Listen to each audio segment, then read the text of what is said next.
We're going to learn how to score high in part 1 of the IELTS speaking test. This video is taken from my full online IELTS speaking course, and as a special gift to you, there's a coupon link in the video description with discounted unlimited access. Enroll to the full course and supercharge your learning now. Let's check out the video lesson.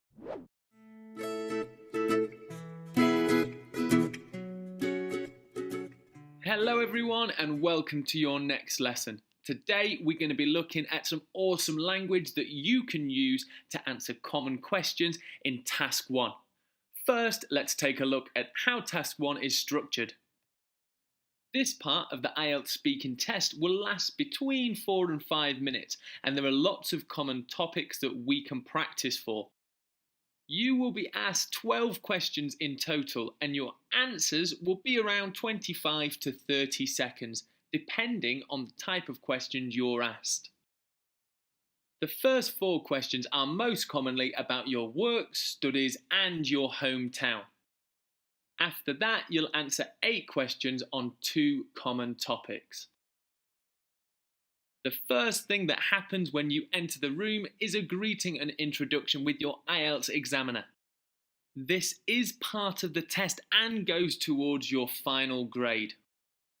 You will be asked 4 scripted questions, and these questions really do not change throughout the world.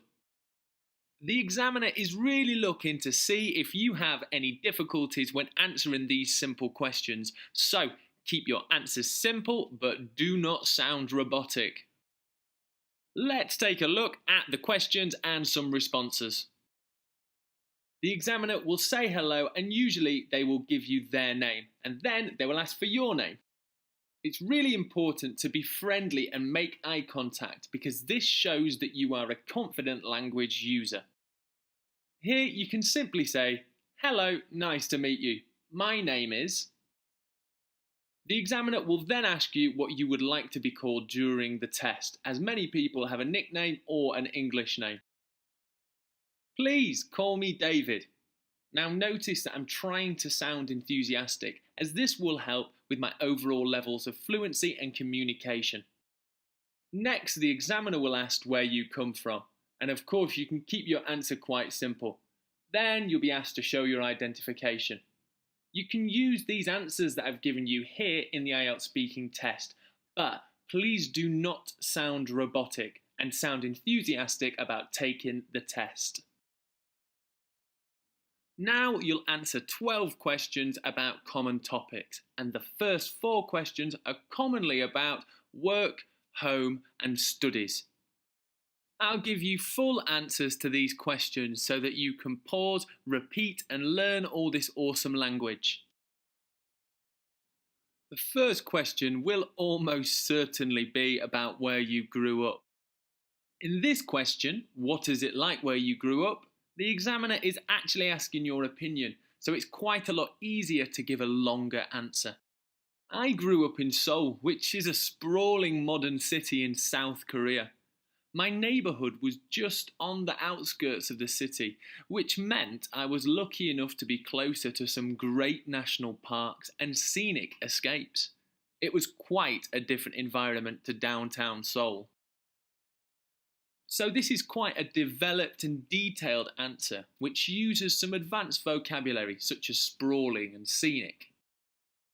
It's probably a good idea to repeat my answers again and again and keep practicing with me.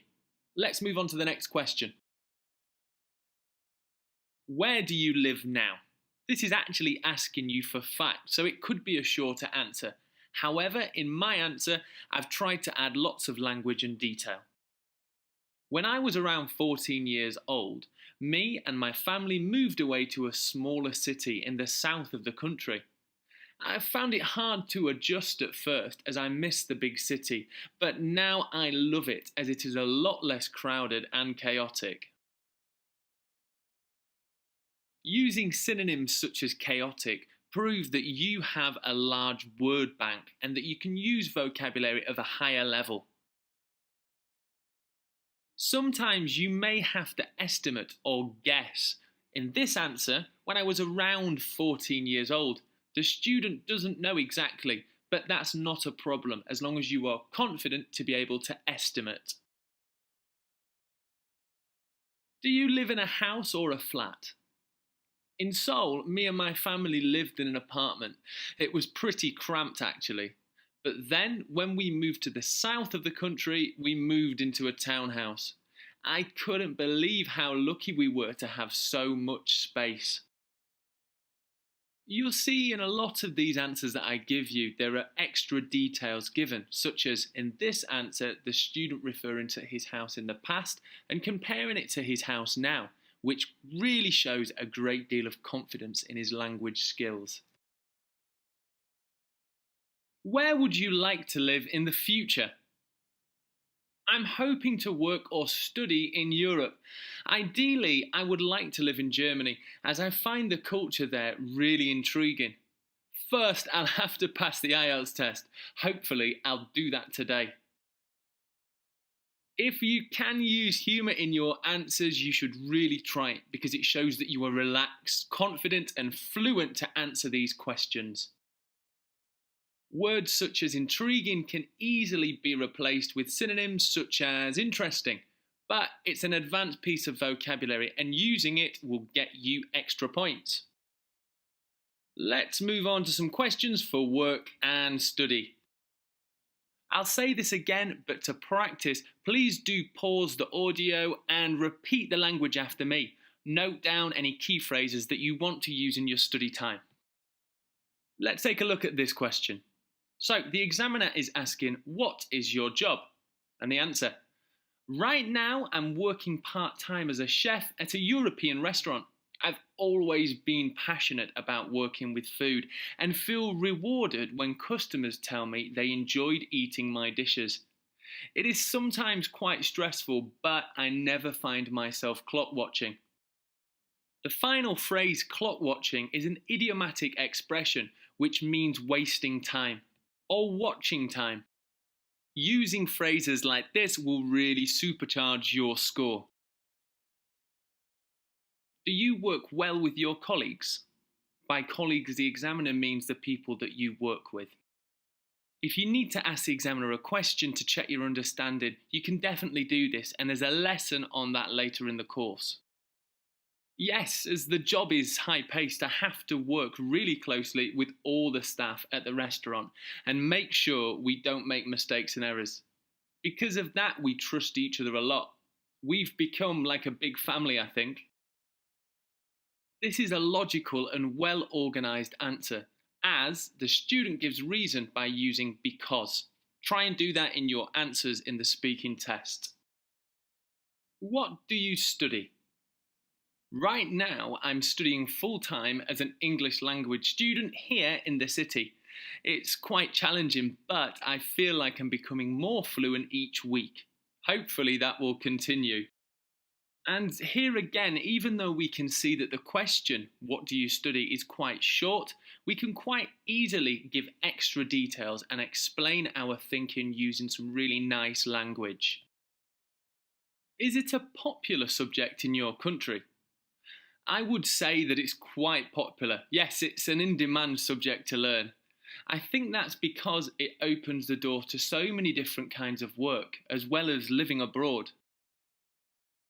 Once again, in this answer, the student is using because, which means that they're thinking logically and organising their thoughts and ideas. You can definitely practice this organisational skill, and there are lots of lessons on it later on in the course. So we've covered some of the common topics of home, work and study. I'll show you some examples of other common topics now. It's really important that you practice a variety of topics so that you're really prepared on the IELTS speaking test day. But do go back to my answers and examples and steal it, rehearse it, own it. Make this language your own by practicing and repeating. Do remember, it's so important to be friendly, make eye contact, and seem enthusiastic about the questions answered. Now guys, if you want me to make more videos about the topics that you can see here, then please let me know. Drop me a message or post in the questions and answers section and I'll get back to you as soon as I can. Keep going with your learning, and I will speak to you soon.